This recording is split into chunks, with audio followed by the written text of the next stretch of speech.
Hola a todos, ¿cómo estáis? Mi nombre es Juan Jesús Vallejo, soy periodista, escritor y el director del programa Noche de Misterio en Caracol Radio.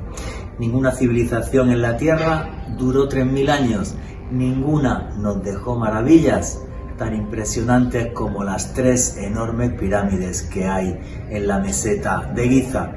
Me estoy refiriendo a Egipto, una civilización que según los antiguos textos y las viejas crónicas nos dice que estuvo incluso conectada con seres que venían de las estrellas, los Ensuor o hijos de Horus, una civilización que nos dejó un testamento en piedra que todavía no podemos comprender, un lugar repleto de magia y misterio que merece la pena conocerse a fondo. Si queréis saber más sobre Egipto y sus misterios, no os perdáis el último podcast de Noche de Misterio en Caracol Radio, Enigmas del Antiguo Egipto.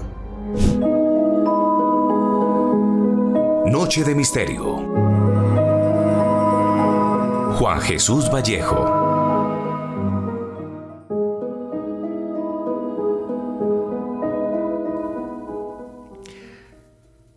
Una franja verde y azul que dibuja y divide un enorme desierto de color ocre. Así es como se ve Egipto desde el aire cuando uno está llegando hasta el país de los aviones en avión. Un país tremendamente especial, un país que da pie a magia, a fábula, a leyenda, a misterio. Y es normal, porque cuando uno camina por sus arenas, cuando uno pasea por sus monumentos, realmente entiende un par de cosas. Primero, que somos realmente pequeños, muy pequeños ante la grandeza y la monumentalidad que se ve en Egipto. Lugares como las pirámides de Giza, lugares como el templo de Edfú, lugares como el templo de Karnak, el segundo más grande del mundo después de Angkor Wat, en Camboya. Lugares que a veces no parecen de este mundo, incluso parecen de otro mundo más lejano, pero anclados aquí, construidos hace miles de años para asombro de los hombres, el único país del mundo donde hay una obra eterna, la Gran Pirámide de Giza, la única maravilla del mundo antiguo que está hoy día en pie. Para mí es muy difícil hablar de Egipto, un país que he recorrido 11 veces, del que he publicado 4 libros, y un país al que me ligué por casualidad. Me gustaría decirles que yo fui buscando Egipto, la magia, sus leyendas, pero no, fue un buen amigo y padre, maestro y mentor, Fernando Jiménez del Oso, el que me llamó un día y me dijo: Vallejito, vete a Egipto que quiero que me hagas un libro de su cultura. Y así fue, y así sucedió, cómo llegué hasta el país del Nilo, la tierra de los faraones, y durante muchos años Egipto fue mi segunda casa. 1001 misterios, 1001 enigmas que nos hacen mirar a las estrellas. En la meseta de Giza, 3 pirámides que son el reflejo del cinturón de Orión aquí en la tierra. Y aparte, historias, leyendas que nos hablan de los Ensuor, de los hijos de Horus que gobernaron Egipto miles de años antes que lo hicieran los hombres, y así lo reflejan las listas de reyes como las de Manetón, por ejemplo. O sea, los egipcios escribieron en esas listas de reyes cómo seres venidos de las estrellas gobernaron el país del Nilo. 1001 misterios en torno a ese río, el río Nilo, que fue el río de la vida durante miles de años. Cuando no había cosecha en Egipto, todo el Mediterráneo pasaba hambre.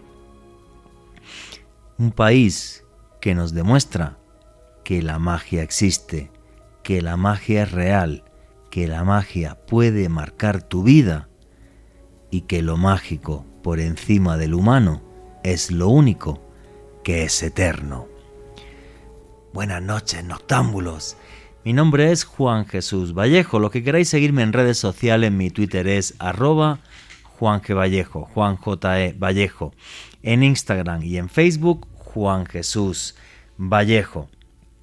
Y esto es Noche de Misterio, y aquí lo que hacemos es periodismo de misterio.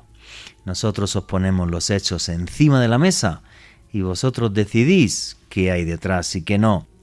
Tengo que deciros que estoy preparando un viaje a Egipto, será del 18 al 27 de octubre de este año. Tenéis toda la información sobre ese viaje, un viaje de autor que he preparado. Tenéis toda esa información en mis 3 redes sociales, Instagram, Twitter y Facebook. El primer tweet o el primer Instagram o el primer Facebook está fijado en cada uno de mis 3 perfiles, ¿vale? Ahí tenéis toda la información sobre el viaje a Egipto que voy a hacer en octubre de este año, 10 días, 9 noches, donde voy a caminar otra vez por algunos de los lugares más enigmáticos del mundo. Ojalá os apuntéis muchos de vosotros. Dentro de poquitos días arranco esta aventura de viajes de autor, que es algo que tenía muchas ganas de hacer, y después de la pandemia más todavía. Voy a hacer un viaje al Camino de Santiago. De ese, señores, no quedan plazas, así que ojalá os apuntéis también muchos al viaje a Egipto, repito, del 18 al 27 de octubre. Toda la información en mis redes sociales, Twitter, Instagram y Facebook, en el primer tweet, en el primer Instagram o el primer Facebook, que ahí está fijado. Y paso ya sin más dilación a arrancar el programa. Alejandro Bernal, amigo, compañero, ¿cómo estás? Buenas noches, Juan Jesús. Un saludo para usted, para Richie en los controles, para todas las personas que reportan sintonía en este momento a la señal de Caracol Radio, Marluz, Matt Carlitos, Paola Marrugo, Ofelia Peña. Bueno, un abrazo enorme para todos. También un saludo muy especial para todas las personas que nos escuchan en diferido a través del podcast que se publica todas las semanas a través del canal de YouTube de Caracol Radio. Hoy, Juanje, un tema por el cual muchas personas lo relacionan a usted, sí. Un tema que muchos amamos, muchos de los que somos amantes del misterio.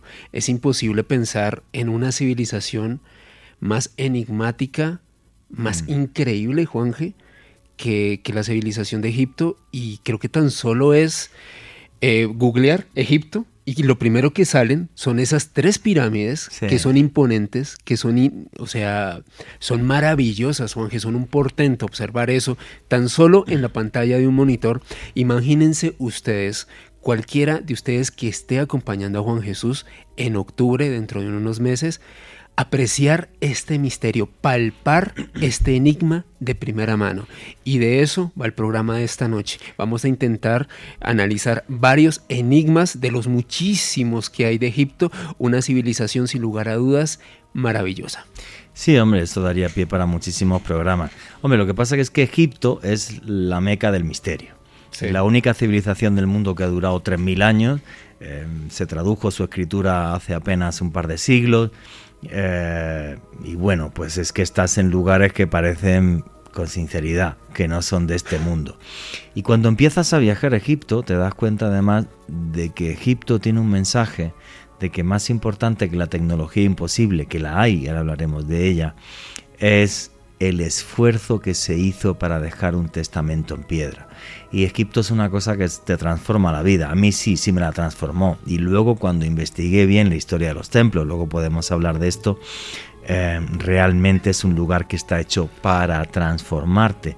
Así lo pensaron los antiguos egipcios, y por eso cada uno de los templos tiene un significado. Es curioso, yo no creo en la casualidad para nada, ¿no?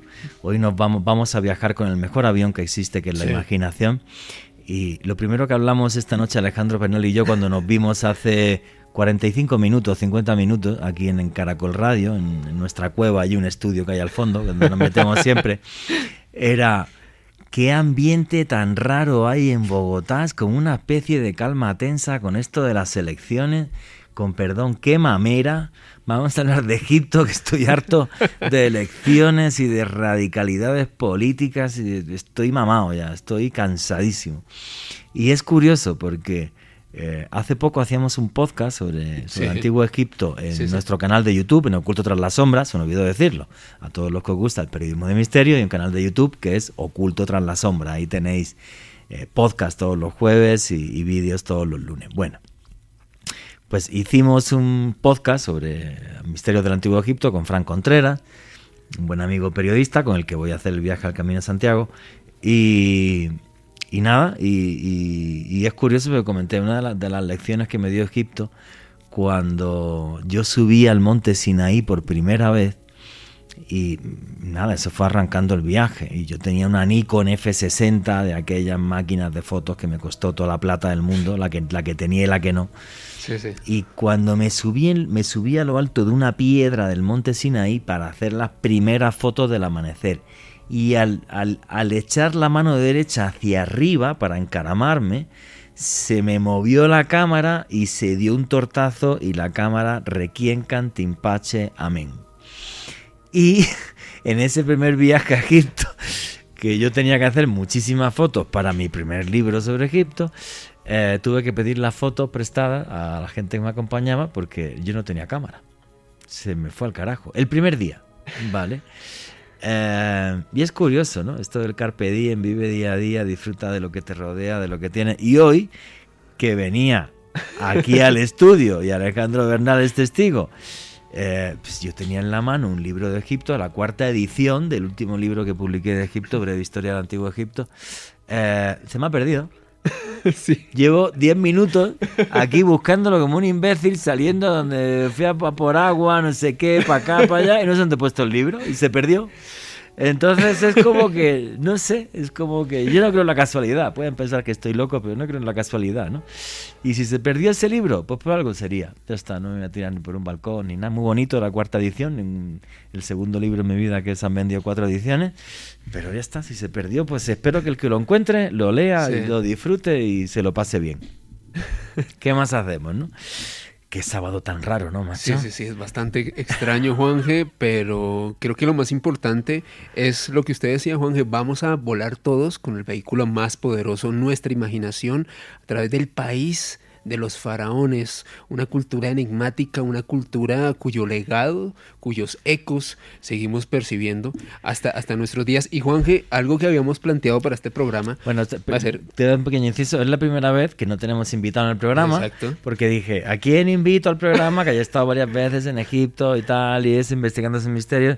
Y no encontré a nadie. Dije, bueno, pues que me entreviste yo a Alejandra Bernal. Exactamente. Que es más fácil. En vez de entrevistar yo siempre, nos tomamos el día con calma y listo. Juan, que usted comentaba hace unos minutos que, bueno, la primera vez que fue al país de los faraones a Egipto fue por un encargo del maestro Fernando Jiménez del Oso. Quienes no lo conozcan, bueno, él literalmente, si no fuera por Fernando, ni Juan Jesús, ni este servidor estaríamos aquí sentados. ¿Cómo fue esa primera experiencia, ese primer contacto, llegar a Egipto por primera vez para Juan Jesús Vallejo? ¿Cómo se sintió en ese país, Juan G? Wow, la primera vez que fui, hombre, iba muy emocionado. El libro estaba hecho como al 80% y para mí fue muy especial porque iba a ese viaje con Fernando Jiménez del Oso. Wow. La gente que no conozca a Fernando, bueno, pues un señor que hacía documentales y que fue muy conocido en España en la década de los 80, de los 90. Y lo primero que me fascinó más que Egipto es el tema de enfrentarte al desierto. Normalmente la gente que viaja a Egipto, ¿vale? Vas por el Nilo, ves muy poco desierto, pero yo al meterme en el Sinaí vi bastante desierto, ¿no? Y enfrentarte al Sáhara es maravilloso porque te das cuenta que estás en una tierra yerma, pero que está completamente llena de vida. Es una cosa muy loca, ¿vale? Desde, no te puedes imaginar la cantidad de insectos y vainas que hay, y cuando empiezas a profundizar en la historia de las tribus, luego empiezas a profundizar en la historia de los beduinos, en la historia de las tribus bereberes. Bueno, eso yo hace años haciéndolo porque me encantaba, pero no había estado en el Sáhara.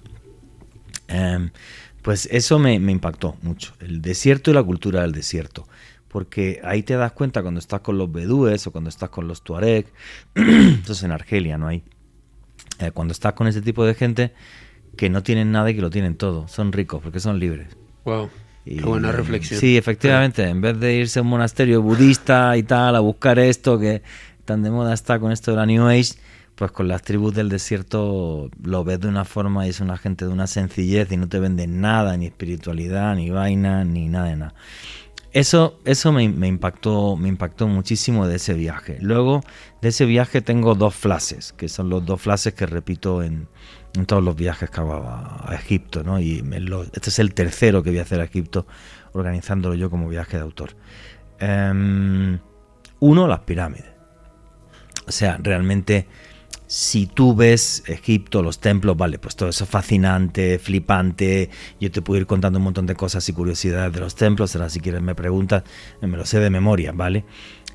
Pero cuando estás en las pirámides, si haces la misma reflexión que el otro día con el programa que hicimos, que ya pasa las 400.000 reproducciones, por cierto, el que hicimos con Néstor Armando Alzate sobre la Gran Pirámide de Giza. Macho, esto no es de este mundo. O sea, cuando estás allí, dices, a mí que me lo expliquen. O sea, y si tienes, como yo tuve un permiso del gobierno egipcio, sí, para recorrértela por dentro en su totalidad, que está prohibido el turismo, más loco te quedas. Más loco te quedas con esa tecnología y sobre todo lo que yo digo, o sea, aparte de la tecnología imposible, que sí, que podemos hablar de eso, es tantísimo esfuerzo ¿para qué? Para dejar un mensaje de algo, que es lo que no sabemos. Para mí es una representación, lo hablábamos el otro día en el programa, no solamente el duat, ¿no? La puerta que se abre al más allá, ¿no? Las 3 pirámides reflejan el cinturón de Orión, que el cinturón de Orión en el cielo para los antiguos egipcios era el duat. Cuando estás en Giza te das cuenta por qué es la meca de la arqueología mundial y por qué es la meca del misterio a nivel mundial. Pues porque es la zona arqueológica más rica del planeta, o sea, es una cosa súper loca y además las obras que se hicieron fueron tan colosales, tan enormes y tan repletas de misterio que miles de años después seguimos sin comprenderla. La Esfinge, luego nos vas a hablar tú de la Esfinge, la Esfinge de Giza. ¿Quién hizo la Esfinge? ¿Kefren? Pues no, está más claro que no. De Kefren absolutamente nada, o sea, estamos dando palos de ciego. Pero es que es más, la Esfinge, que es uno de los iconos de Egipto, exactamente qué es, no lo sabemos. Ni siquiera eso. O sea, vamos a ver, ¿cómo hay una cosa? En la parte más importante del antiguo Egipto, lo que supuestamente es la 4ª dinastía, lo más importante, para que te hagas una idea, en la 4ª dinastía se movió el triple de piedra que en todos los 3.000 años de historia de la cultura egipcia. Claro, claro. 3 veces más piedra, en prácticamente un siglo. Es una cosa súper loca. Bueno. No sabemos qué significa la Esfinge. No lo sabemos. Hipótesis y teorías 1000, pero ni siquiera sabemos qué es. Wow. Y partir de ese desconocimiento, sin miedo a enfrentarte a cosas que no eres capaz de comprender en su totalidad. Entonces, para mí una postal es, ya te digo, siempre el Sáhara. Al viaje, por ejemplo, que hacemos en octubre no es un viaje de desierto, que otra vez lo puedo organizar y hacer Dakhla, Farafra, Bajarilla, todos los oasis hasta la frontera con Libia, que es precioso. Una imagen es el Sáhara, las tribus bedúes, tal, todo esto. También tengo ganas de ir a Siwa, nunca he estado en la frontera con Libia, que es un oasis y es de cultura bereber. Pero bueno, eso es fascinante. Lo otro, Giza es un mundo aparte, ¿vale? Y la cosa que más me mola del viaje siempre y de ir a Egipto, y la gente no lo entiende, y me he buscado broncas en los barcos por eso, es navegar por el Nilo. La gente se cree que navegar por el Nilo es que coges un barquito así y tal, y vas por un río que atraviesa el desierto. No, para nada. Cuando tú vas en el barco, en el crucero, que además son súper cómodos, tienes piscina, te puedes ir tomando un whisky en la piscina. Buenísimo. Claro, y van navegando por África. Pero por un África, ¿vale? Porque las riberas del Nilo son tan fértiles que durante, bueno, pues todo lo que van navegando, pues imagínate como 5 o 6 kilómetros a cada lado, a cada margen del río Nilo, es verde, verde, verde. y todo, pues tú estás tomándote ahí un whisky en la piscina y ves los búfalos africanos meterse en el río, salir, la gente, las mezquitas, absolutamente todo está poblado. Ten en cuenta que Egipto tiene 100 millones de habitantes y todos viven en las orillas del Nilo y muchísimos viven de la agricultura. Entonces esa vida de las aldeas y la gente, el río, la pesca, los búfalos, las mezquitas por la noche, el canto del muecín. Entonces los barcos se enfadan conmigo, pues yo cuando hago de guía y tal, pues pues digamos los jefes de los barcos y tal, pues siempre hay una noche que es la fiesta de la chilaba y la gente se pone la chilaba y entonces pues allí, venga, vamos a hacer una fiesta, no sé qué. Y yo le digo a la gente siempre que viene conmigo, bueno, el que quiera que se quede en esta turistada, a mí me parece patético. ¿Y qué es eso, Juan G, de la fiesta de la chilaba? ¿Qué es una estupidez, o sea, pues cuando plazas la excusa de Esna, tú puedes comprar chilabas, pero muy turísticas, no chilabas de verdad. ¿Y la chilaba es? La chilaba es una túnica con la que va la gente en Egipto. Lo que pasa es que normalmente la gente compra una chilaba muy mala. No, el que vaya conmigo, no. Yo voy a llevar a sitios a comprar chilaba. La legítima. Es que el mejor algodón del mundo es el egipcio. Sí. Entonces yo tengo en casa, ahora mismo tengo dos, ¿vale? Tengo dos chilabas, pero bueno. Pues te pones una chilaba, que es una túnica y tal, y hacen la fiesta esa, que es una cosa absurda. Y yo, bueno, pues me pongo una chilaba, no voy a decir que no me pongo una chilaba. Me encanta estar en chilabas, está súper fresquito. Y lleva uno ahí la cosa todo colgando, y es como muy fresquito. Y entonces... Hay que reírse, hombre, tanta tensión con las elecciones. Y entonces nada, tío, pues yo me subo, porque lo que más me encanta es navegar por el Nilo de noche. De noche es una pasada, tío. Porque todos, iba a decir una palabra fea, todos están ahí haciendo el turisteo abajo y los que nos subimos arriba, estás solo en el barco, ¿vale? Y vas navegando por el corazón de África y a mí esas noches pues me encanta contarle a la gente historias de Egipto, historias de misterio. Entonces pues en torno a una buena cerveza, un buen whisky, navegando por el corazón de África, ¿vale? Por esas orillas verdes donde ya te digo, ves una vida que no ha cambiado mucho en los últimos siglos, que eso es flipante, macho, eso es flipante. Me pongo a contar historias y así se me pasa las 3 noches de barco, 4 noches de barco, se me pasan así, ¿vale? Y me fascina, tío. Eso es un tema que me encanta. Esas son para mí las postales del viaje, ¿no? Aparte de los misterios que ahora si quieres entramos, ¿no? Pero cuando tú viajas, tío, pues te empapas también de la cultura, te empapas de la gente y no es solamente ir a hacer fotos, ¿no? Claro, Esa fue la primera lección que me llevé en el primer viaje, ¿no? Yo iba a hacer fotos y ahí súper periodista y al detalle y a buscar el jeroglífico y donde pone el tal o el pascual, el primer día la cámara, al carajo. Chao. Como odio el libro. Entonces, pues eso me hizo ver Egipto con otros ojos y de otra manera y de otra forma. Juan G, en ese sentido, ¿qué tan hospitalarios son los egipcios? Digo, teniendo en cuenta que la mayor cantidad del público que va a asistir a su viaje somos latinoamericanos, que tenemos cierta idiosincrasia. ¿Cómo son los habitantes de Egipto al recibir al turista que está haciendo ese recorrido? África es otro mundo y el mundo árabe es otro mundo, ¿vale? La gente que va a un viaje turístico a Egipto, obvio, ¿vale? Pues nada, pues todo muy tranquilo, tío. Pues a mí me hace gracia estos días que llevo ya desde este miércoles, creo que lo subí a redes sociales el martes, y el otro día vi una señora de Australia que decía, bueno, pero ¿y será peligroso ir a Egipto? Porque veo que si secuestran o no sé qué. Sí. Y que yo me moría de la risa y digo, vamos a ver, señora, ¿usted es colombiana? Colombia es 1000 veces más peligroso que Egipto. México es 1000 veces más peligroso que Egipto.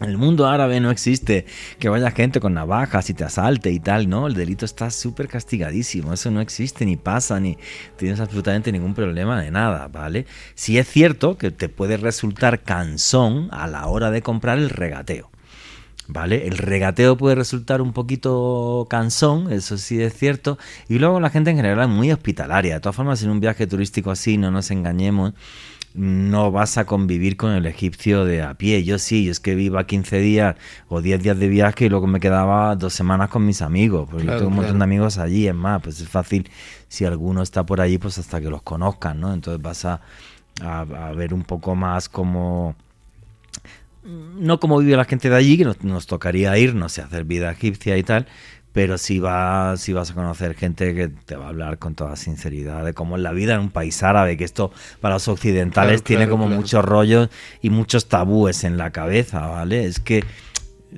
tú no puedes desligar mi parte investigativa de misterio de, en el fondo, mi parte humana, y que soy un ser humano y que al final, pues, si te enamoras de un lugar es por muchas más cosas que no solamente el misterio o los enigmas arqueológicos en sí. Muchas gracias, Edison Giraldo. Acaba de poner la portada y además la edición justo del libro que se me acaba de perder. Sí. Breve historia del Antiguo Egipto. Cuarta edición. El libro desapareció, y no solo un libro, unas gafas. Y unas gafas ahora, el de informativos. O sea, yo lo estoy flipando, tío. O sea, qué noche tan loca, tío. O sea, madre mía, madre mía. Juanje, aprovechando aquí a Edison Giraldo, nos hace llegar un comentario, precisamente cita la portada del libro que se extravió en extrañas circunstancias, Breve Historia del Antiguo Egipto, del maestro Juan Jesús Vallejo, y Edison nos dice lo siguiente: por ese libro supe de la enorme cantidad de agua que hay bajo el desierto. Esa frase en la que te refieres a la ironía, que sería morir de sed mientras pisas un mar, sí que me caló. ¿Nos puedes hablar un poco más al respecto? Sí, eso se conoce como el Mar de Albién. El Mar de Albién está entre Libia y Argelia. Y efectivamente es un lago subterráneo enorme, casi de grande como la península itálica, una cosa así. Es gigantesquísimo. Pero está a una relativa profundidad. Entonces, claro, pues es costoso sacar el agua. Cuando tú haces expediciones por el desierto, los bedúes o los tuareg o las tribus del desierto nómadas quedan muy pocos, ¿no? Y es una cosa que me impactó mucho, estar con nómadas en Argelia. Ellos utilizan una cosa que se llama los ued. Bueno, dos cosas, los ued o los geltas. Los ued es los cauces secos de antiguos ríos.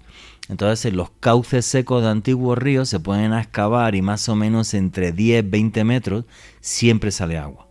Y entonces ahí es donde aprovechan para brevar a los camellos y todo esto, porque es una gente que vive muy sencillo, van con camellos y cabras y cambian camellos y cabras por harina, por garbanzos, por lentejas, por cosas secas, que es lo que te sirve para vivir y comer allí, en medio de la nada.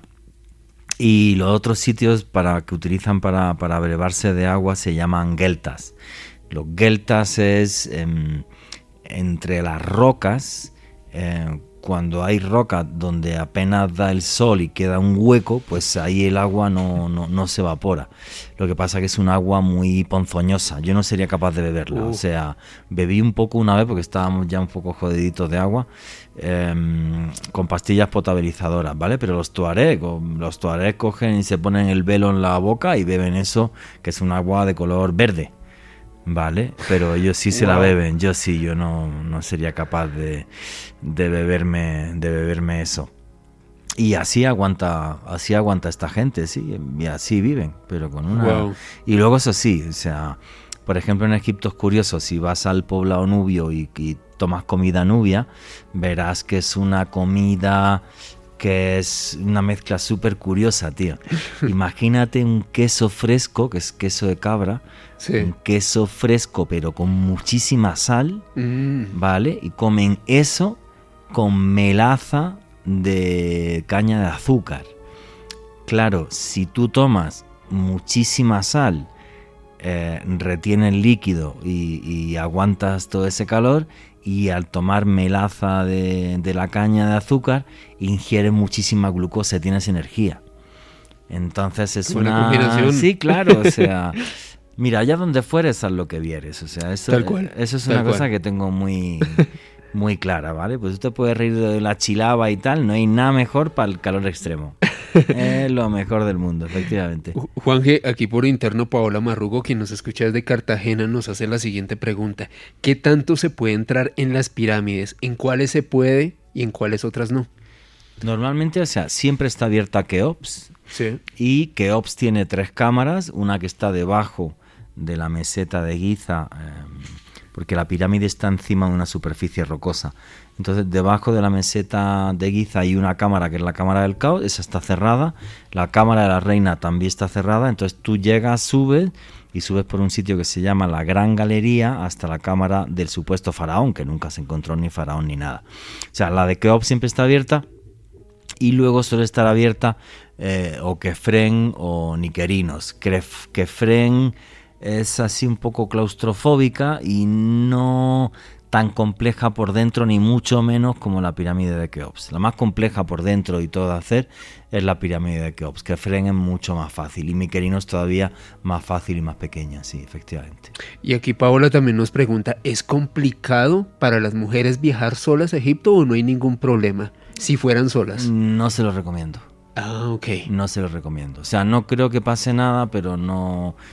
Una mujer sola en un país del norte de África no se lo recomiendo. O un grupo de 2-3 extranjeras no se lo recomiendo. No es que les vayan a asaltar y tal, pero puede haber algún pesado que las asedie o las acose. Bueno, hay hasta documentales de esto, ¿no? De acoso Sí. en norte de África, países como Marruecos o Egipto y tal. Entonces yo no se lo recomiendo. Sería No. mejor ir en grupo en ese caso. Sí, las mujeres sí. Mujeres sí. En cambio, si vas a un grupo de chicos, sé que lo que estoy diciendo es muy machista, pero bueno, es práctico a la hora de viajar, ¿vale? Y un grupo de mujeres no lo recomiendo, un grupo de chicos es otra cosa. O si las chicas van acompañadas, es otra cosa, pero solas no lo recomiendo, no. Aquí Álvaro Camacho nos dice por Twitter con el numeral Egipto Caracol: tuve la fortuna de ir a Egipto en octubre pasado, o sea, hace muy poco. Lo más impactante fue saber que no se ha descubierto sino el 15% de lo que hay bajo las arenas del desierto. Sí, claro. Queda por descubrir todo. Y cada 2x3 tenemos noticias de aparecen 100 tumbas nuevas y no sé cuántas momias y tal. Y sí, claro. Y ciudades enteras que no se sabe dónde están. Hermépolis, por ejemplo. Hermépolis, Sí, exactamente. no se sabe dónde está.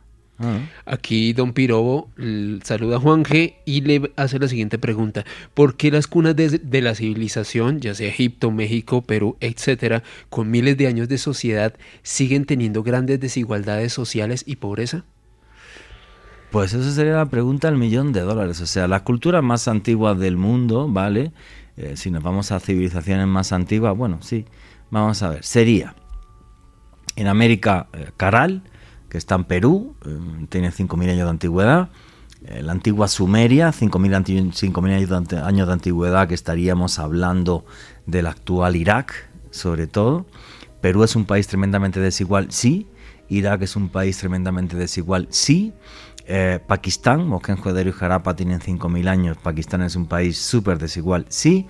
Y la civilización china también tiene en torno a 5.000, que bueno, China sí se está convirtiendo en una potencia económica mundial. ¿Por qué es así? No tengo ni idea. No tengo ni idea. Hay algún documental que vi que me parecía curioso sobre el tema, aunque nos estamos alejando mucho del Antiguo Egipto, que comentaba que el punto de madurez de las sociedades para que sean más igualitarias y más ricas, todas tienen que tener un porcentaje, por ejemplo, relativamente elevado de población extranjera, tiene que haber mezcla étnica, ponían como ejemplo Estados Unidos, aunque eso ha provocado muchas revueltas sociales, pero bueno, ahora por ejemplo en Europa sí está, Europa ya se convirtió en un continente multiétnico, hay muchísima gente de fuera de Europa, sí. Aquí Álvaro Camacho Juan G nos comenta que en su viaje a Egipto vio el templo de la faraona Hatshepsut y le pregunta a Juan G que por favor le gustaría que nos contara la historia de ella. Bueno, el templo de Hatshepsut o Deir el-Bayari, como se le llama en árabe, vamos a ver, en el Valle de los Reyes, ¿vale? Eso es, hay que pensar que cuando hablamos de Egipto estamos hablando de 3.000 años de historia. Wow. Entonces, la primera capital egipcia fue Memphis, ¿vale? Que eso está al norte, eso está al lado del Cairo. Pero luego la capital durante el Imperio Medio, durante el grandísimo esplendor de Egipto a nivel cultural y todo también, fue la antigua Tebas, hoy día Luxor. Luxor viene del árabe al-Qusur, que significa los palacios. Cuando los árabes llegan en el siglo VIII después de Cristo, siglo VII, siglo VIII después de Cristo, hasta esa zona, pues se quedan flipando con los templos que ven y tal, pero no entendían que eran templos religiosos. Entonces pensaron que eran las casas de los reyes. Los faraones vivían en palacios que eran de adobe, no queda nada. Claro. Tremendo. No queda absolutamente nada. Lo que está hecho en piedra son los templos, son los edificios religiosos. Entonces Luxor viene de Al-Qusur, que significa los palacios, ¿no? Entonces, bueno, pues en toda esa época de esplendor del Imperio Medio, los faraones se enterraban en el Valle de los Reyes, que es un valle que al final tiene una montaña, ¿vale? Y esa montaña se le conoce como la montaña tebana. Y ellos la vieron como una montaña sagrada porque la montaña tebana, la parte de arriba, tiene de forma natural forma piramidal. Entonces, ellos ya no sabían hacer pirámides, habían pasado miles de años desde que hicieron las pirámides de la cuarta dinastía, habían pasado más de 1000 años, y ellos excavaban las tumbas en la roca, ¿vale? Iban escarbando en la roca y así está la tumba de Tutankamón, de Ramsés II, de Seti I, hay alguna, la de Seti I es espectacular. Entonces, cuanto más tiempo estaba vivo el faraón, más grande era la tumba. ¿Por qué? Porque desde que te hacían faraón, tú empezabas a escarbar la roca, escarbar, y si a los 10 años morías, ahí dejaban la tumba y te metían. Si durabas 20 años en el trono, pues la tumba iba a ser mucho más grande. Vale, entonces, está la parte de los hombres, que es el Valle de los Reyes, y llega a la montaña tebana, y al otro lado de la montaña tebana, que si lo haces andando, el calorcito y la caminadita es como de 1 hora y pico así, pero el calorcito es importante. Claro. Vale, coges en coche y le das la vuelta en 15 minutos, a la vuelta a la montaña, y llegas al Valle de las Reinas, que termina también en la montaña tebana, ¿vale? Es una cara y la otra cara de la montaña. Entonces el Valle de las Reinas, al final del Valle de la Reina, ya lo que es en la montaña tebana en sí, hay una tumba que destaca, pero muchísimo por encima de cualquier tumba de cualquier otra reina, ¿vale? Y esa es la tumba de la reina Hatshepsut. Lo que hizo la reina Hatshepsut es, cuando muere el faraón, su hijo está muy, muy pequeño, y entonces ella, pues, se pone como regente de Egipto, que era algo que estaba en contra, digamos, de la religión y en contra de las costumbres. Y entonces ella lo que hizo es intentar demostrar fortaleza y poder ante el pueblo.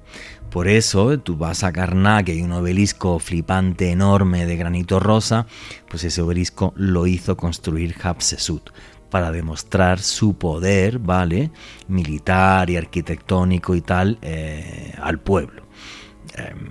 Los reyes son humanos, los faraones eran humanos, por mucho que dijeran, ahora hablamos si quieres de la parte espiritual, de amuletos, de magia, pero hay que pensar que, bueno, pues los reyes al final eran humanos, y peor que humanos, eran políticos. Si hubieran sido solamente humanos, pues es que eran políticos, entonces pues tenían que aparentar y tal. Lo de Ramsés II es absurdo, puede que hace una patada y sale algo de Ramsés II, ¿vale? Porque fue el faraón más longevo y poderoso de Egipto. Bueno, la historia egipcia.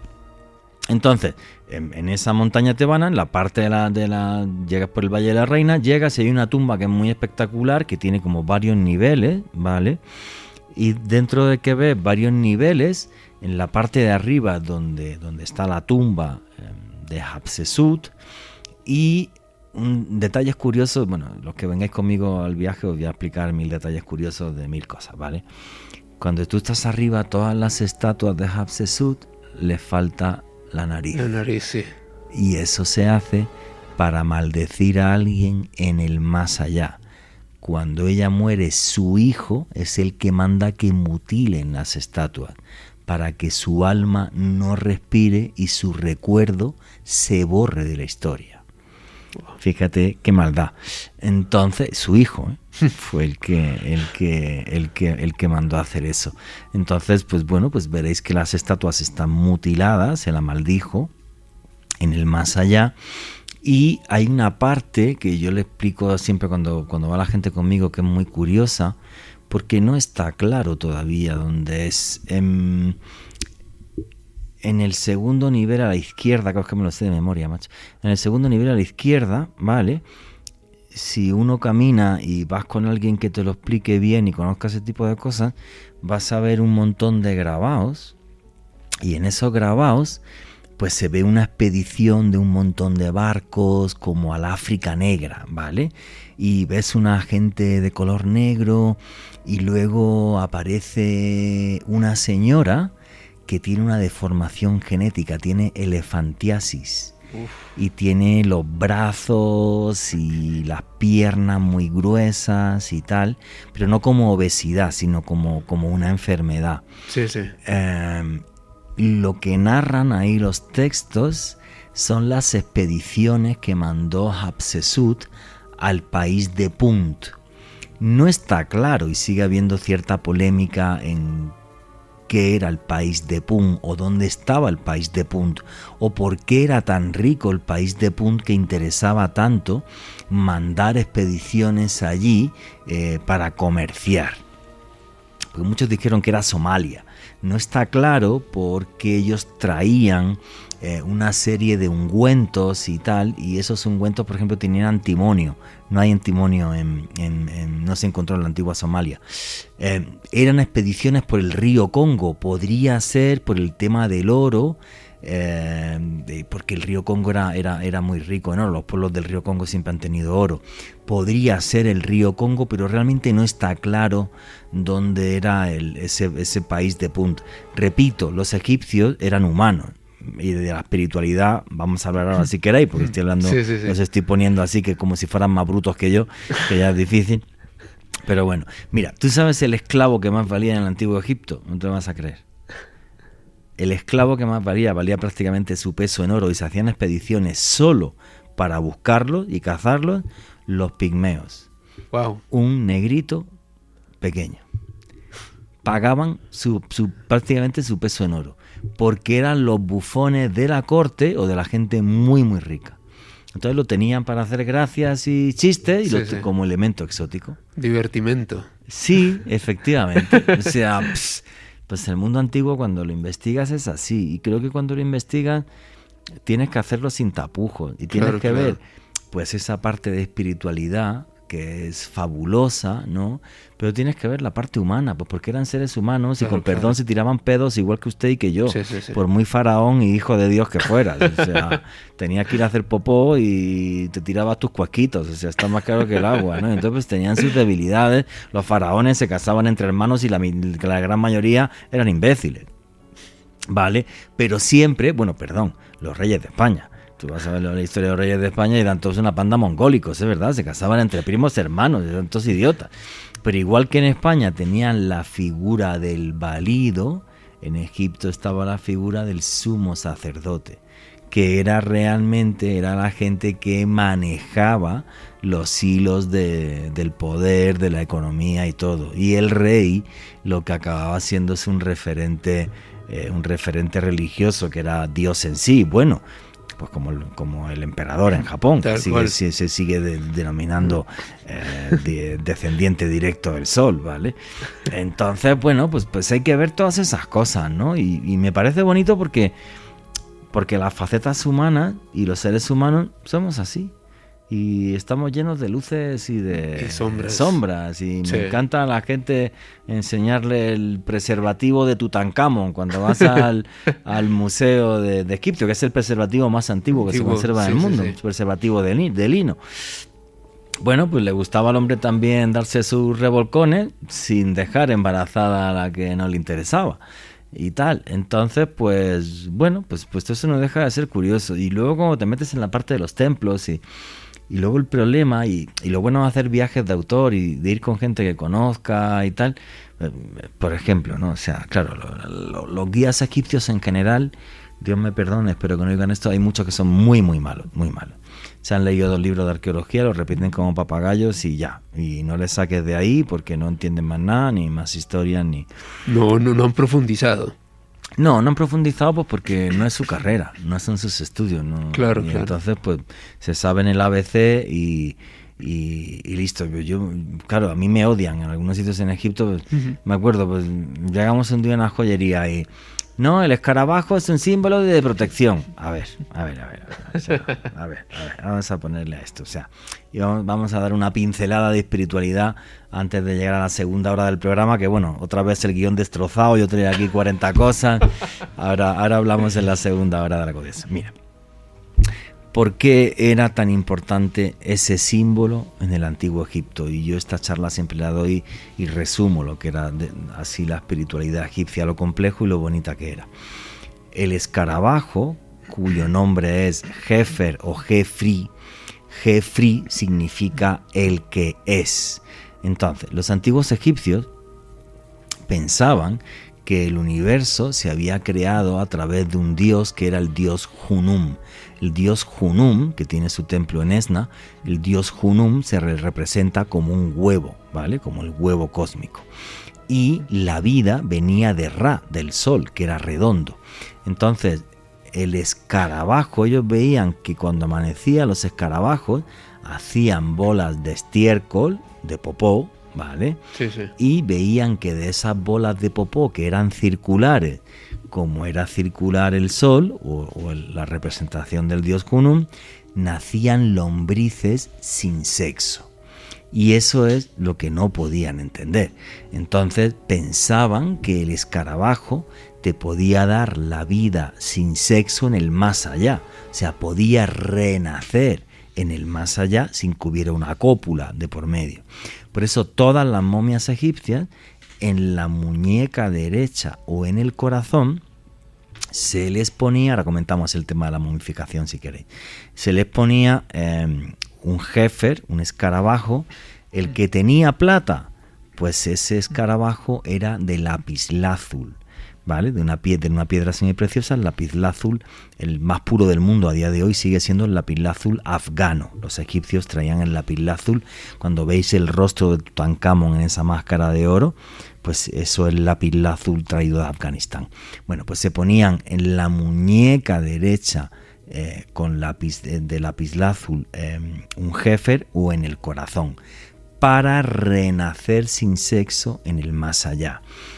Pero el simbolismo espiritual y religioso es mucho más importante, y por eso vais a ver un escarabajo enorme, bien grandote, enfrente de el gran lago de Karnak, donde se hacían las abluciones, donde iba uno, se bañaba con la energía de Amun-Ra, del dios Sot, en Ipetsut, el más perfecto de los lugares, y después de hacer abluciones y de que te dieran los rayos del sol, la gente rezaba delante del jefe para dejar todo lo malo de tu vida atrás y nacer de nuevo en esta vida, de forma de que tú siempre puedas ser el que quieres ser. Por eso Jefri significa el que es. Entonces, si yo he tenido problemas, me iba hasta el templo de Karnak, me bañaba y luego me daban los rayos del sol. Le rezaba al escarabajo y volvía a nacer de nuevo. Por eso, y lo veréis en la publicidad en mis redes sociales para este viaje a Egipto, lo que le digo a la gente es que la gente no entiende que realmente el viaje a través del Nilo es una peregrinación que se hacía hace 5.000 años, donde cada uno de los templos está situado en un lugar estratégico donde hubo alguna vivencia importante de los dioses, porque para ellos los dioses estuvieron vivos como tú y como yo. Y en las epopeyas que hicieron junto a las orillas del Nilo, allí se hicieron los templos. Y cada templo tiene un significado espiritual diferente, donde uno se renueva, bla, bla, bla, bla, y mil cosas. Entonces creo que está genial dar una visión así de completa de lo que era la cultura egipcia, sin mentiras. Contando esta parte de magia, de misterio, de fascinación, de espiritualidad, como he contado ahora, o de misterio puro y duro, con cosas en templos que veremos, junto con otras cosas, pues eso, ¿no? Como las historias de los faraones y bueno, que la vida de los faraones era una telenovela, ¿no? Y mentían increíble y tal, y mil historias así. Como todas las personas relacionadas con el poder, Juanje. Sí, efectivamente. Y si no, date un paseo por la politiquería de medio mundo. en una noche extraña, un poco tensa por las elecciones de mañana, donde aquí todo se pierde en Caracol, mi libro sigue sin aparecer, las gafas de nuestro buen amigo, el de informativos. Bueno, pues ya está. Pues nosotros vamos a hacer un programa distendido. Sí. Vamos a seguir viajando con la imaginación. Que yo creo que una charla así entre amigos hoy, viajando a las tierras africanas, a navegar por un río que recorre el corazón de África y sacarnos un poco de la monotonía también, pues está bien. Y también hablaremos de misterios, aunque bueno, como siempre el guión ya lo he destrozado y esto ya va por otro lado. Pero bueno, creo que una noche como hoy, un programa como este, creo que está bien. Lo meditaba Juanje. Y Diego Nieto nos hace la siguiente pregunta. Antes de los egipcios, ¿quiénes habitaban Egipto y quiénes son los Semshuor? Eso da para un programa antes. Eso era el principio del guión de hoy, que no lo he contado, que tiene perejiles el tema, macho. Bueno, antes de los egipcios, quien vivía en Egipto eran también egipcios, ¿vale? Básicamente. Bueno, la cultura egipcia nace en torno al año 3150 a.C., donde, bueno, hay una pieza arqueológica que está clara donde aparece un señor con la corona del Alto y del Bajo Egipto. Y ese señor es Narmer o Menes. Es tan misterioso que aparece con dos nombres dinásticos distintos. Eso es muy raro, pero bueno. Y tampoco se sabe el año exactamente en que gobernó, pero en torno al año 3150 a.C., Narmer o Menes es el primer faraón porque aparece con la corona del Alto y del Bajo Egipto. El Alto Egipto es el sur, donde están los nubios, y el Bajo Egipto es el norte, porque el río el río Nilo va de sur a norte, muy pocos ríos que vayan de sur a norte. Bueno, antes de los egipcios como los conocemos hoy día, antes de ese Narmer, hay otro señor al que no se le llama faraón, se le llama rey, porque hay una pieza arqueológica donde él aparece con la corona del Bajo Egipto, pero no del Bajo y el Alto Egipto. Y ese lo habéis visto en las películas, porque esa pieza arqueológica es el martillo o el mazo del rey Escorpión. Pero la diferencia entre Narmer y ese rey Escorpión es que el rey Escorpión está mucho más al sur, en un lugar que se llama Tinis.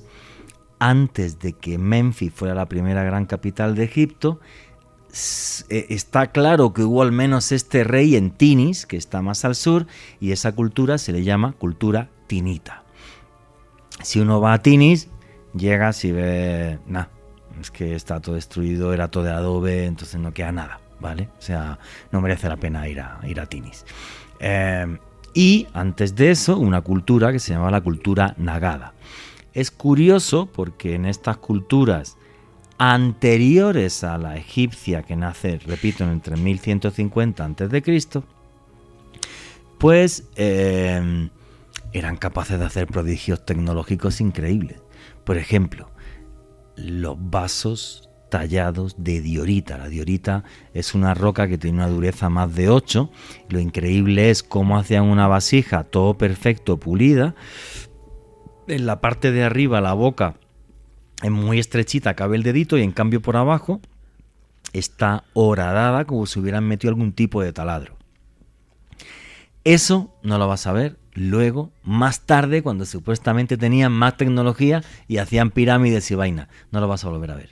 Es una cosa muy loca, muy loca, muy loca.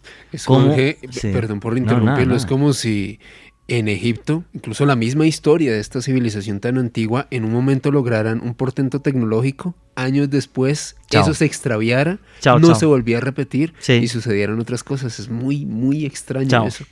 ¿Me te das cuenta que el conocimiento hace muchos miles de años se tendría que guardar entre grupos muy pequeños, porque el conocimiento era poder? Si yo sabía hacer una pirámide o sabía tallar ese tipo de piezas de diorita, por ejemplo, pues tenía un conocimiento que no tenía el resto, y eso me hacía una persona rica. Los antiguos egipcios, cuando hablan de ese tipo de taladros y tal, hablan de una cosa llamada el shamir. Nunca se ha encontrado un shamir, no sabemos cómo funcionaba, cómo era. Entonces, bueno, pues eso es curioso. Los hijos de Horus, que estaba también este señor preguntando. Bueno, te estoy contando la historia arqueológica. Ahora sí nos vamos a la historia religiosa y a la historia que nos cuentan los escribas egipcios. Ellos dicen que antes que los hombres, durante unos 7000 años, Egipto lo gobernaron los Sensuor o hijos de Horus, los hijos del dios halcón. El dios Horus era muy importante porque es el único dios que fue capaz de vencer a Set, al demonio. Entonces, estos hijos de Horus, ¿vale?, que también les decían los resplandecientes, porque dicen que volaban y cuando volaban iban como en una gran esfera de luz. Obviamente eso tiene una pinta de ovnis extraterrestres que ni te cuento. Claro, claro.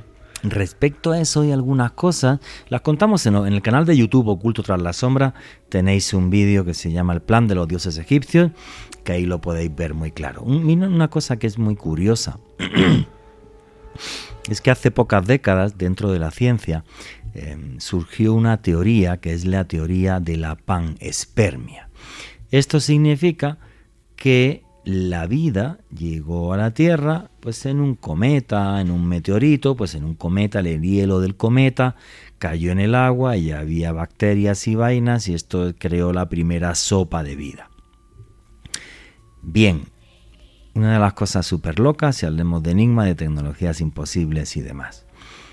Cuando uno va al Museo del Cairo, hay una pieza de basalto, un piramidón de basalto con una serie de símbolos. Bueno, pues eso es una representación de la piedra Benben. La piedra Benben también la llaman resplandeciente y es la piedra que fue la semilla con la que los dioses plantan la vida en la tierra. Y eso los egipcios lo escriben y lo saben 5000 años antes de que sea una hipótesis científica. Eso es una cosa re loca, pero re loca.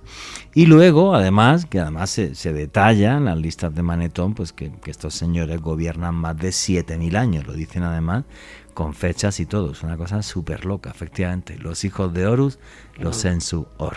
Aquí John Well nos pregunta también a través de Twitter, en el numeral Egipto Caracol, ¿cuáles son los mejores lugares, los que no deben faltar en un viaje a Egipto? Esa pregunta es muy difícil de responder y voy a explicaros por qué. Ver el Egipto faraónico completo son 15 días de viaje. Porque ver el Egipto faraónico, sí, el Egipto faraónico completo. Yo, por ejemplo, el viaje para este mes de octubre, ya os digo, todos los que queráis apuntaros a este viaje en el mes de octubre, en mi Instagram, mi Twitter y mi Facebook está fijado, ¿vale? Donde un teléfono de escribís por WhatsApp y ellos informan y toda la historia. Bueno, mi Twitter, @JuanGVallejo, Juan J. de Vallejo, en Instagram, en Facebook, Juan Jesús Vallejo. Bueno, a lo que voy. Yo no quise hacer un viaje de 15 días porque entendía que iba a ser más costoso y que a lo mejor no se me iba a apuntar mucha gente, por eso puse un viaje de 10. Realmente el Egipto faraónico son 15 días, ¿vale? Porque tienes que hacer 2 cruceros, uno por el lago Nasser y otro por el Nilo. Y además de eso, quedarte en el Cairo y aparte de ver lo que se ve de forma convencional, ir a ver Dashur, Meidum y otro tipo de cosas. Esos son 15 días hasta Alejandría.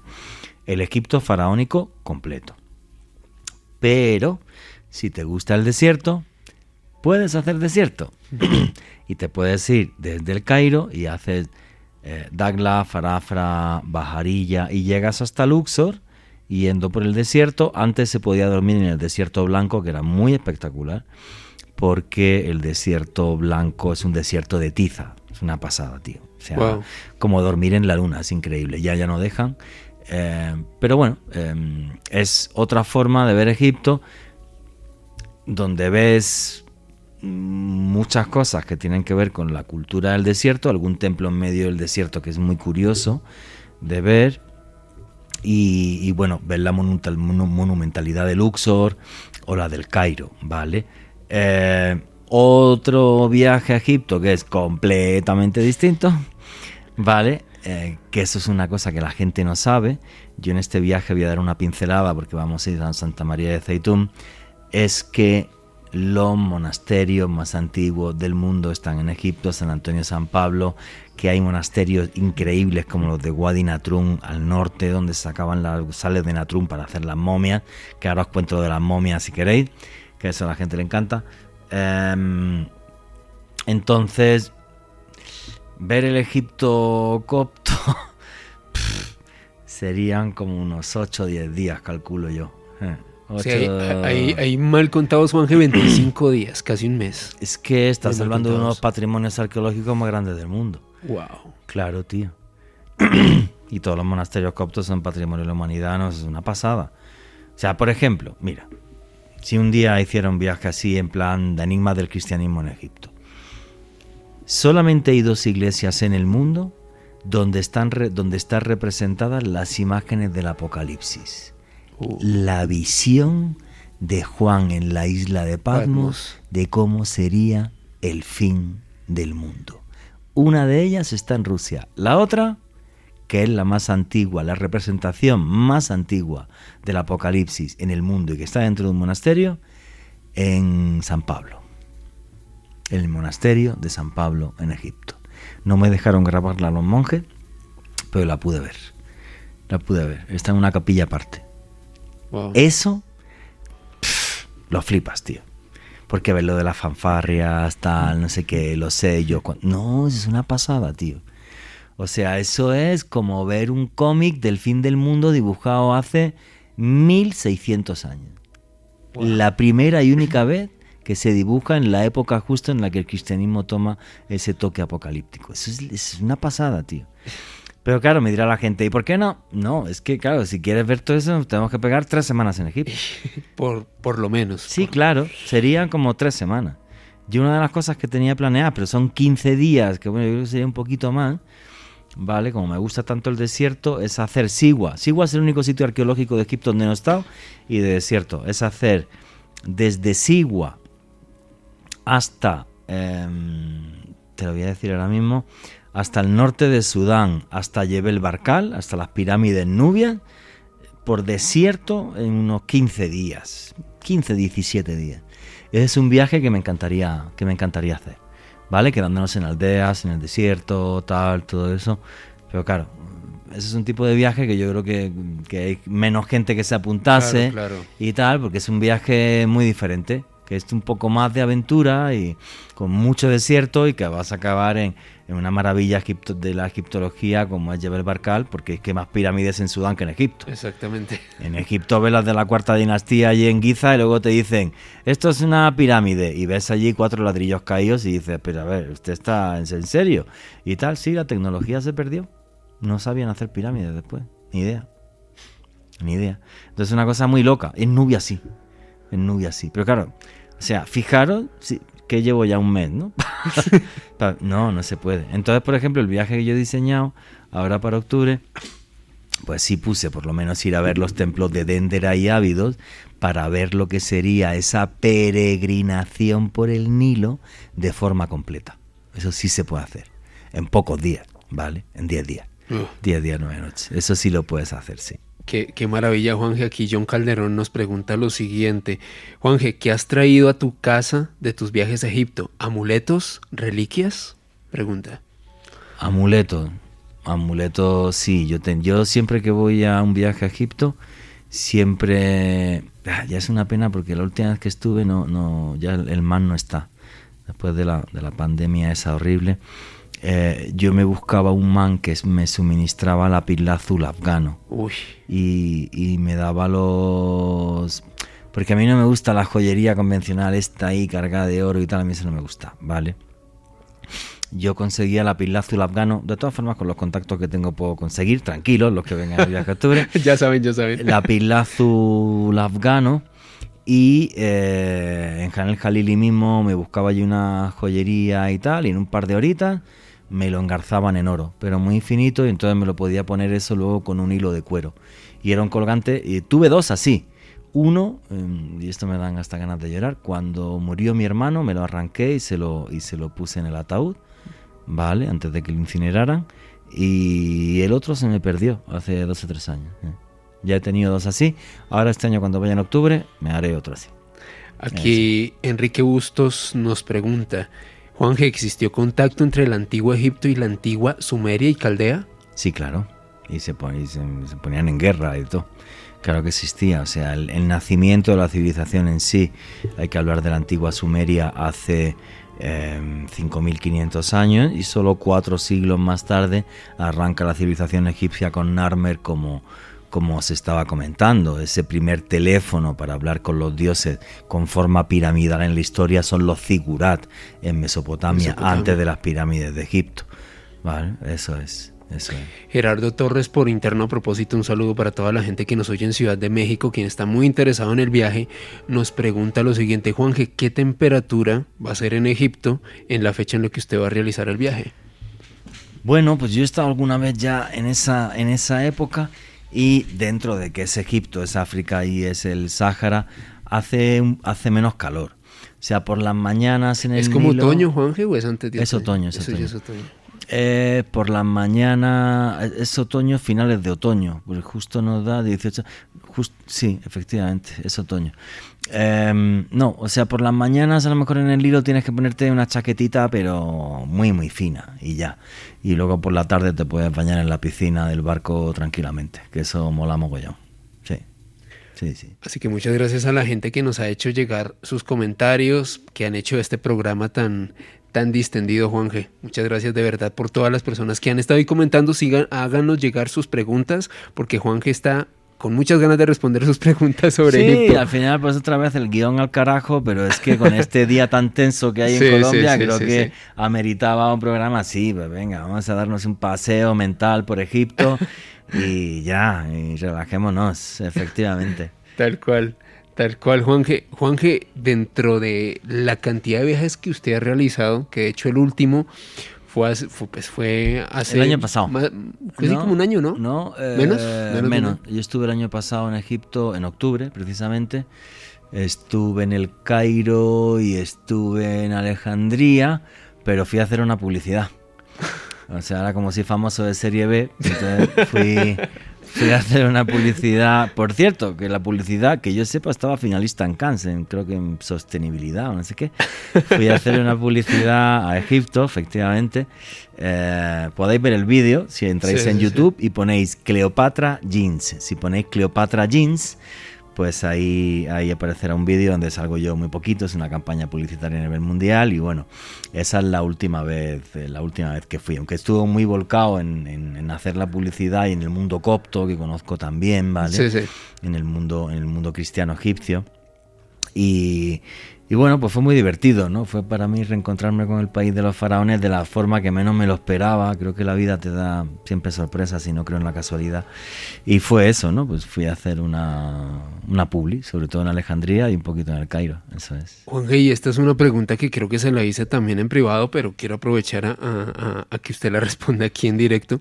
¿Qué tanto cambió de ese Egipto pre-pandemia al que conocía usted desde hace unos años y el pospandemia? ¿Cambiado en algo o es básicamente lo mismo? ¿Hubo algún impacto de la pandemia en este país? Bueno, yo cuando fui estábamos en plena pandemia, es África, nadie ve con mascarilla, todo el mundo... Es África, es otro mundo. Pues mira, me sorprendió de Egipto lo que ha progresado en los últimos años, ¿vale? En el sentido de en carreteras todo, infraestructura, vi el país muy muy bien desde que lo cogió Al-Sisi, y bueno, pues vi el país como muy mejorado, había muy poco turismo, ahora creo que están a full y los precios han subido, pero una cosa absurda. O sea, los precios han subido, pero increíble. Hay una demanda de ir a Egipto, pero brutal. Bueno, mi viaje es bastante sensato, pero porque yo negocio con Egipto directamente saltándome las agencias de viaje. Pero el país lo vi como muy bien, tío. Como que se han hecho muchas inversiones y bien y tal, y me agradó mucho, sí, efectivamente. No noté que la pandemia, o sea, sí estaba fastidiando a la industria principal del país, pero bueno, Egipto tiene otras muchas industrias con las que aguantar la economía, sí. Y aquí John Calderón, precisamente, hablando de las preguntas, nos hace la siguiente: Juanje, ¿qué símbolo egipcio aparece en los moais de la isla de Pascua? El Ankh, la llave de la vida. Sí, en los Moai de la isla de Pascua, en la espalda de los Moai, cuando los plantaban, nadie sabe por qué, se les hacía un lazo ceremonial que se anudaba en la espalda de los Moai y que tiene la forma del Ankh, de la llave de la vida. Vamos a ver, el Ankh, la primera vez que aparece en Egipto, es en el peine del faraón Diet. Y no aparece como la vemos, sino aparece con dos patitas, porque era un lazo ceremonial que se le ponía en el peine para darle un sobrevalor. O sea, el peine no solo te peinaba el pelo, sino que te daba belleza. Peinarme yo es complicado porque estoy calvo, pero bueno, el faraón Diet se ve que tenía pelo. Entonces, el símbolo evoluciona de las dos patitas a una sola, igual que se ve en los Moai, macho, lo puedes flipar. Wow. En los Moai se ve con dos patas y con una. Es una cosa súper loca, pero súper loca. La llave de la vida es la llave que abre las puertas al más allá. Cuando uno ve una de las figuras icónicas de Egipto, que no me va a dar tiempo a contarlo, que es el famoso juicio de los muertos, el papiro del juicio, bueno, sí, un par de minutos que llegue el boletín deportivo tarde, no pasa nada. Bueno, cuando uno ve una imagen icónica de Egipto es el... Uy, me estoy dando cuenta hoy lo que me estoy enrollando con lo de Egipto. Es verdad, es que me digo tantas veces y me lo conozco también, pero bueno. Hay un papiro, que habréis visto 1000 veces, es una imagen icónica. Arriba, en el papiro hay unos tipos, ¿vale?, que están así como encogidos, y juraría que son 24. Unos tienen la llave de la vida en la mano y otros no, y son justo la mitad tienen la llave de la vida y la mitad no. Que es como los jueces de la vida eterna están juzgando al muerto y no se ponen de acuerdo. Entonces el muerto lo coge de la mano Anubis, que es el dios chacal, que es el que lleva tu alma hasta la puerta del más allá. Anubis te coge de la mano y hay una balanza, y en esa balanza en la derecha hay una pluma y en la izquierda se pone el corazón del fallecido.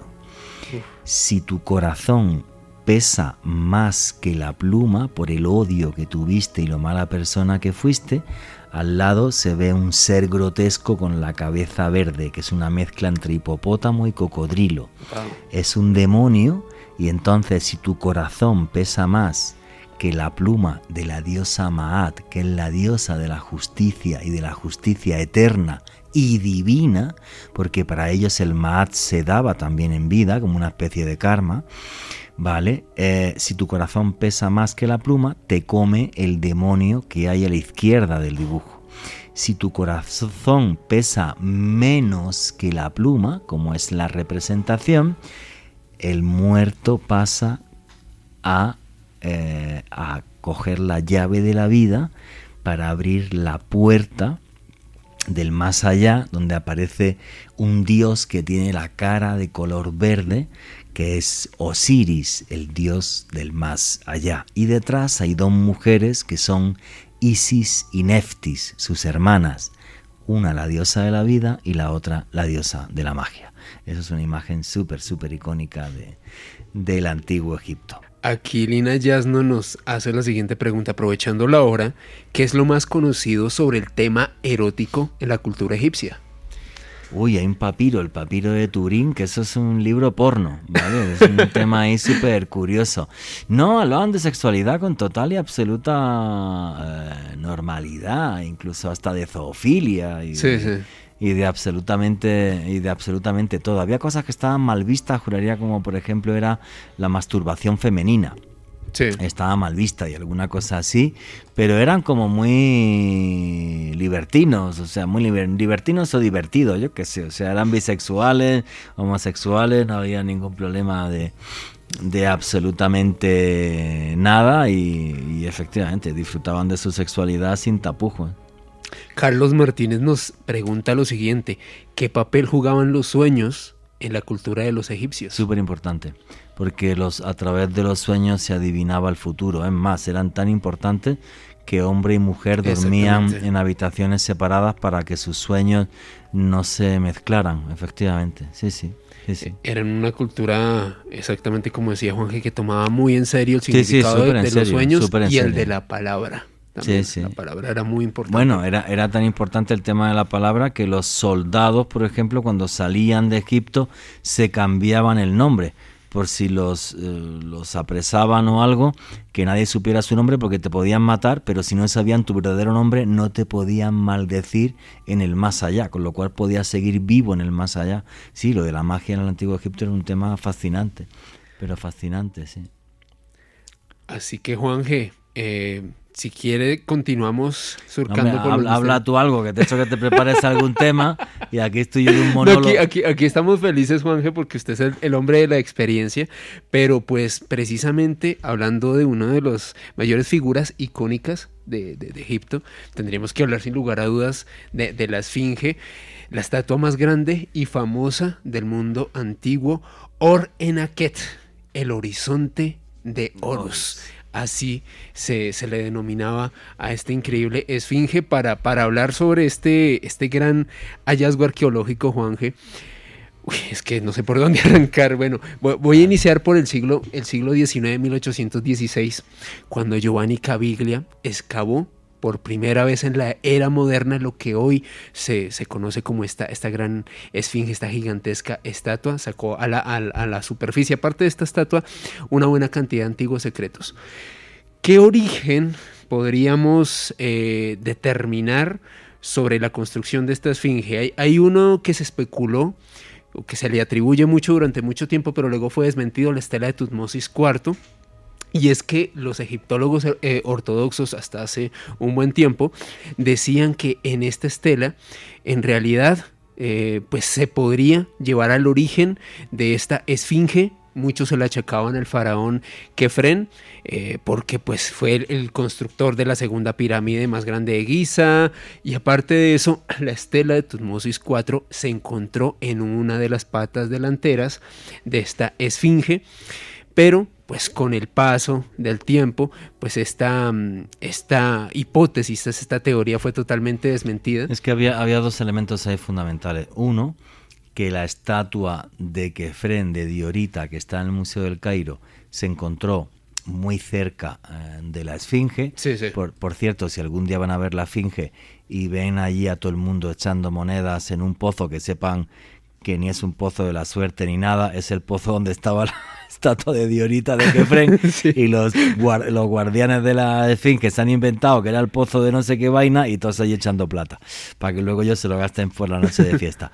Y aparte de eso, en esta estela que tú comentabas aparece la sílaba Kef, que está, pero como está la palabra rota, no se sabía si pone Kefren o era otra cosa. Aparte de eso, Juanje, bueno, lo que nos relataba la inscripción de la losa como tal de esta estela de Tutmosis, la historia de un joven príncipe que mucho antes de llegar a ser rey y agotado tras una cacería se tumbó una tarde bajo la cabeza de un gigantesco felino y tuvo un sueño premonitorio. Y en ese sueño premonitorio, recuerden, los sueños eran muy importantes para los egipcios, apareció el dios solar Harmakis, representado por la esfinge, y le indicó que si desenterraba la estatua bajo la cual reposaba, llegaría a ser faraón. Así que este era uno de los significados por los cuales también pues intentaron hallarle el origen a esta gran esfinge. Ahora, ¿cuál es la hipótesis más moderna como tal? Para ello tenemos que ir a la década de los 90. Un investigador de la Policía Científica de Nueva York, un hombre que de hecho fue en plan turista a Egipto, Frank Domingo, y el hombre se dio cuenta de algo muy interesante, Juanje, y es que él fotografió como tal el rostro de la esfinge a diferentes horas del día en distintos ángulos, y también fotografió la estatua de Kefren en el Museo del Cairo. Este hombre, quien hacía parte de la Policía Científica de Nueva York, era un hombre que tenía mucha experticia, mucha experiencia reconociendo patrones de rostros, y pues este hombre llegó a una conclusión que es evidente al día de hoy, y es que la barbilla de la esfinge era mucho más saliente que la del busto que está en el museo. Sus ojos también están más hundidos y queda patente que ambas no plasman ni por asomo a la misma persona. Son dos personas totalmente diferentes. Ahora, ¿quién, o más bien, qué estudiosos a lo largo de los años han dado más información y han revelado misterios sobre esta esfinge? Para ello tenemos que irnos al francés René Schwaller de Lubix, un matemático, un erudito, un hombre experto en temas esotéricos. Este hombre puso todo su ingenio para analizar la esfinge hace varios siglos y él descubrió, Juanje, o más bien vislumbró algo que cuando los científicos lo corroboraron suscitó una auténtica caja de Pandora. Schwaller de Lubix descubrió que la erosión del foso que rodea a la esfinge estaba provocada por el agua. Ya se imaginarán entonces en qué momento habrán construido esta esfinge para que su base estuviese rodeada por agua. A este misterio se suma John Anthony West, un investigador muy importante también en esta historia, y este hombre se basó en esta teoría de René Schwaller de Lubix y se hizo con los servicios de Robert Schochock de la Universidad de Boston para que realizaran pruebas, para ver si es cierto esta hipótesis de este gran experto francés de Schwaller de Lubix. Y Juanje... Y Robert Schoch, hay que decir que era simple y sencillamente geólogo.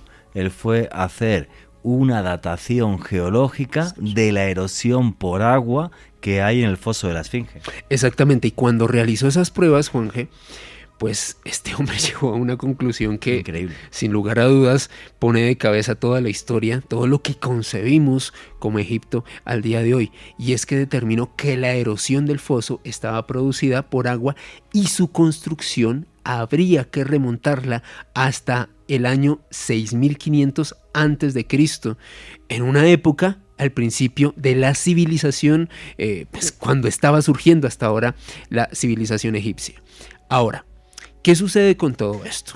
Si nos basamos en los cambios que ha habido a nivel climático a lo largo de las eras y los tiempos, ¿en qué momento pudo existir agua precisamente ahí en la meseta de Gizeh? Pues si nos vamos a buscar los antecedentes geológicos, tendríamos que ir a hace 17.000 años, cuando se produjo el deshielo por la última glaciación. O, si queremos una fecha un poco más reciente, de acuerdo a la ciencia, tendríamos que ir hasta el año 12.000, cuando se produjeron los desbordamientos más importantes del río Nilo. Sí, no solo eso, sino que la segunda prueba geológica que hizo Robert Schoch fue en la nuca de la esfinge, porque como la esfinge estaba tapada de arena, la esfinge en 20-30 años máximo se tapa de arena, si no la limpian.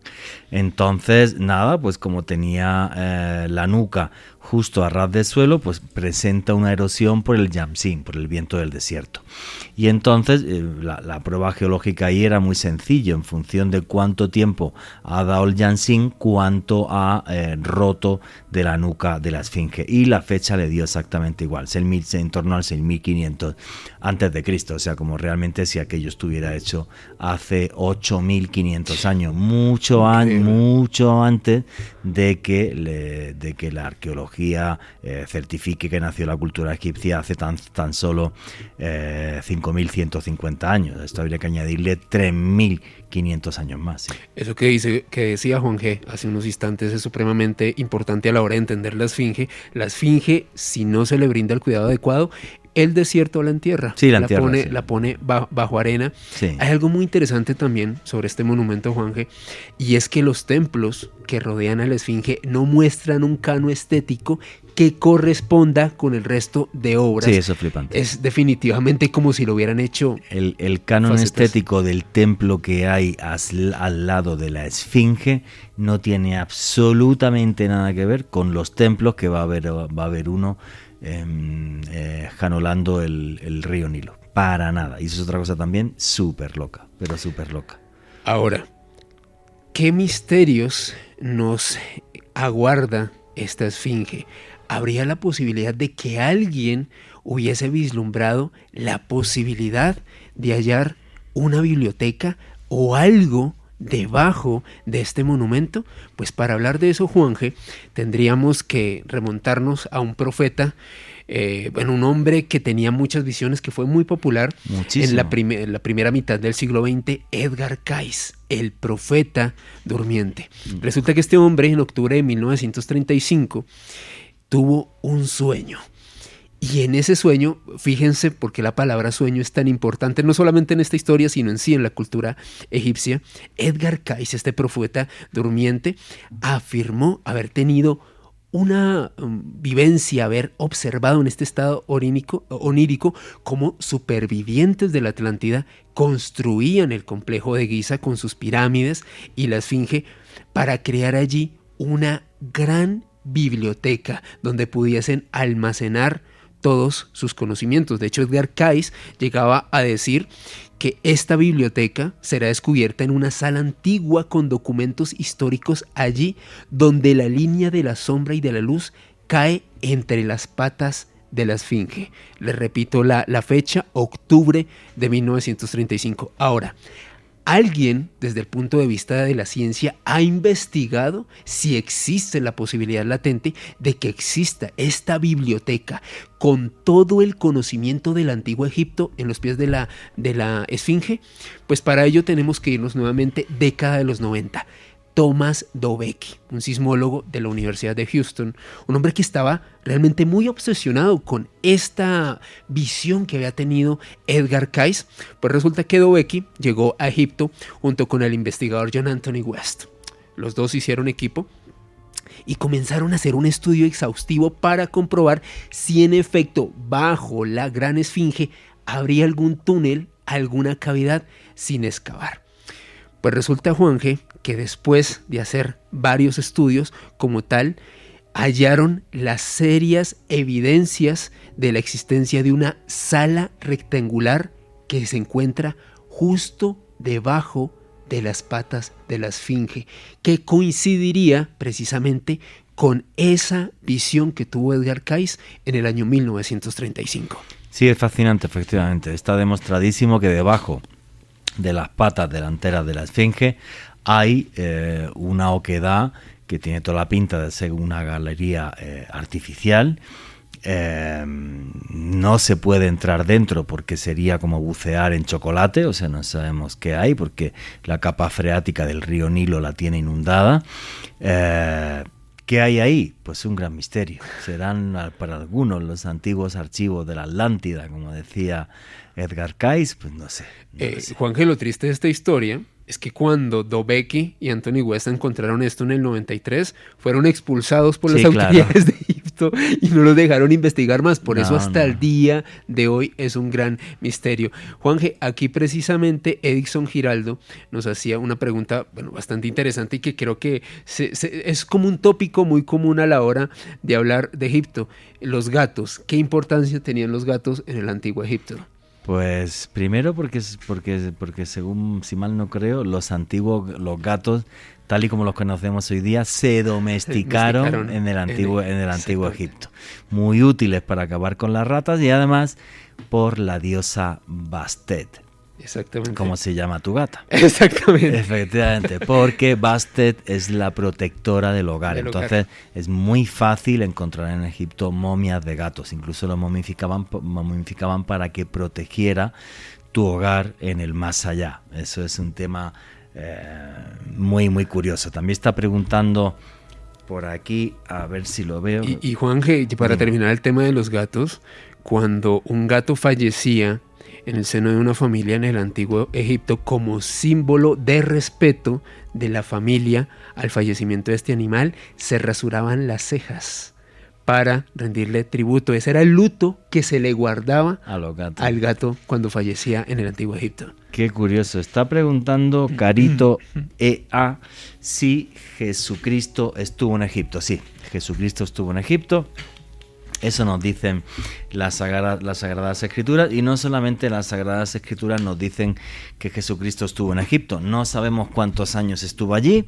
Por tradición cristiana copta hay toda una ruta de la Sagrada Familia que va por Egipto, y en muchos de los lugares en los que estuvo Jesucristo se hicieron monasterios, se hicieron templos que se pueden ver a día de hoy, y en más, hay diferentes eruditos que están convencidos de que Jesucristo vivió durante muchos años en Alejandría, ya que si en su carrera de rabí él resulta que era, digamos, muy progresista para la época, era muy común en ese tipo de rabinos, para no sufrir ningún tipo de persecución por los sacerdotes del Sanedrín, vivir en Alejandría, donde además los rabinos judíos aprendían muchísimo de medicina y de astrología.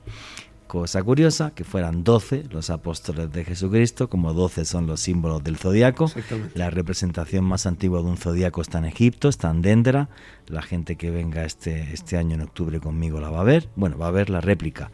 El original toca ir a París porque está en el Louvre. Se lo robaron. Y sí, así es la vida. Y bueno, si queréis información de esto, tenéis un vídeo en el canal de YouTube Oculto tras la sombra, que se llama Los años perdidos de Jesús, que ahí os va a aclarar muchas cosas y con un montón de imágenes. Aquí no me corte, nos hace la siguiente pregunta de Juan G. ¿Cuánto tiempo se demoraron en descifrar los escritos egipcios antiguos?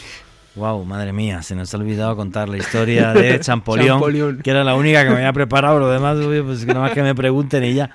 Pero no, la historia de Jean-François Champollion es una historia realmente alucinante. Voy a intentar ser un poco breve. Bueno, básicamente Champollion es una persona muy peculiar desde el momento de su nacimiento. Cuando su mamá tenía los dolores de parto, los médicos lo dieron desahuciado, como que iba a morir la mamá y el niño. El papá fue a por un curandero, yacuo, y le hizo un lecho en la cama de hierbas medicinales y le dio vino caliente con hierbas, y después de 3 días de dolores de parto nació Jean-François Champollion, que tenía los ojos de color amarillo. Era un personaje muy, muy curioso. Con 5 años sabía leer y escribir, pero aprendió él solo, sin maestro. Autodidacta. O sea, con 5 años. No, con 11 años hablaba ya latín y hablaba un montón de idiomas. Pero juraría que con 16 años ya hablaba 8 lenguas. Muchas de ellas lenguas muertas. Era un tipo muy peculiar. El primer libro que escribió en su vida con 12 años se llamó Vida de perros célebres. Nada que ver con la egiptología. Era tan obseso de los idiomas antiguos, sabía tanto, luego acabó siendo, obvio, profesor de historia en la universidad. Era tan obseso de los idiomas antiguos y de las lenguas muertas y se enamoró tanto de Egipto y estaba convencido de que podía traducir el antiguo egipcio, que la única forma, ¿vale? Porque había una pieza arqueológica que se llamaba y se llama la piedra de Rosetta. Esa piedra de Rosetta es una piedra de basalto donde hay unas inscripciones que están en griego antiguo, en demótico y en jeroglífico. Explico. El griego antiguo es como se escribía el griego antiguo.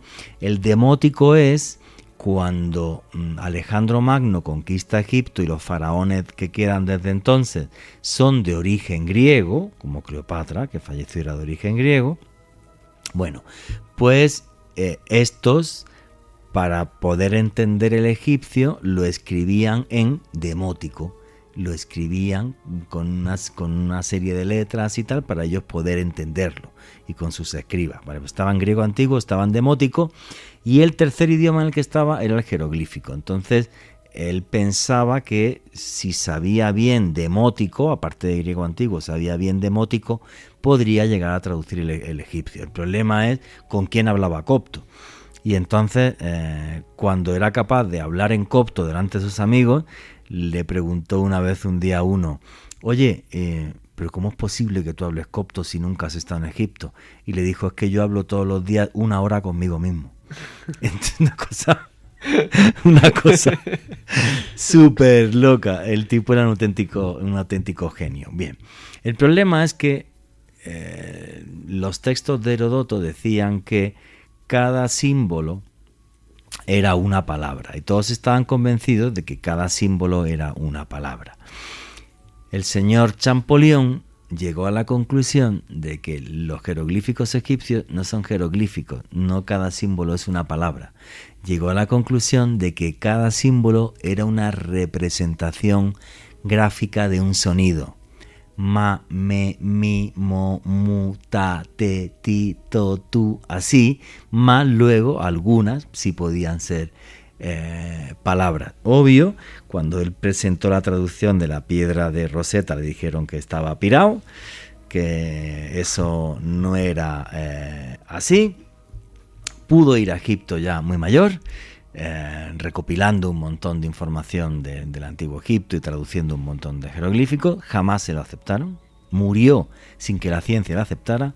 64 años después de muerto, en una conferencia en Londres, un grupo de eruditos británicos dijo: señores, Champollion tenía razón. 64 años después de muerto. Qué guay, los amigos científicos como lo querían, ¿no? En fin, menuda historia. Bueno, señores, menos de 2 minutos para llegar al final del programa. Alejandro Bernal, tus conclusiones y tu cierre, amigo. Juanje, que vamos a dar una charla ya mismo también de otra historia. Exactamente, Juanje. El próximo 9, dentro de unas semanas, jueves 7 de julio, 7:30 de la noche, en Casa Magola, la investigadora española que estuvo aquí la semana pasada, Mado Martínez, y este servidor, vamos a estar realizando una nueva tertulia de misterio. Vamos a estar hablando sobre pruebas de vida después de la muerte, pruebas del más allá. Si quiere conocer este gran enigma de la mano de una de las mejores investigadoras del mundo en esta materia, los invito a que nos acompañen jueves 7 de julio, 7:30 de la noche. Toda la información está en mis redes sociales, @alebernalpress con doble S, tanto en Twitter como en Instagram, y pues me pueden seguir también en Facebook, Twitter e Instagram en @alebernalpress con doble S. Bueno, señores, si llegamos a este país, llegamos al final de este viaje con la imaginación, con el mejor avión que existe, este viaje por las tierras y el país del Nilo, la tierra y el país también de los faraones, de pirámides, de misterio, de magia, que a través de la piedra se hizo eterna. Un lugar que merece la pena recorrer no solo con los ojos, sino también con el corazón, porque lo que nos mueve a los seres humanos es eterno, como son las pirámides de Giza.